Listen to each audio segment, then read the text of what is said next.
محسن داوړ او والي وزیر سره ولسمشر غني څه وکړل؟ ولسمشر غني ولې محسن داوړ او والي وزیر پسې هلیکاپټر ولېږه؟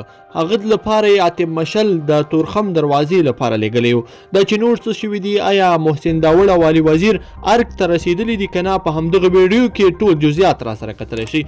ګرانو لیدونکو السلام علیکم.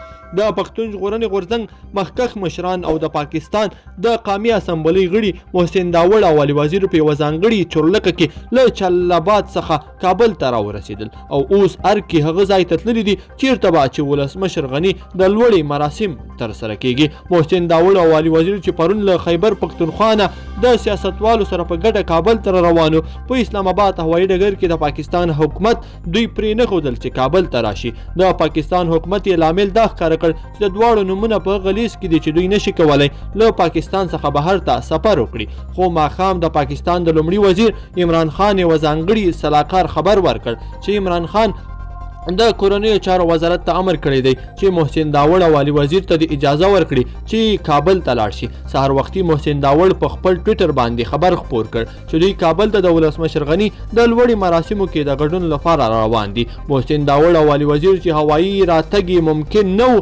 د تورخم له لارې د کابل پر لوري را روان شو چې په تورخم کې د تورخم ښاروال هرکلی وکړ او له هغه وروسته جلالاباد ته لاړل چې هلته یې د ننګرهار والي هم هرکلی وکړ.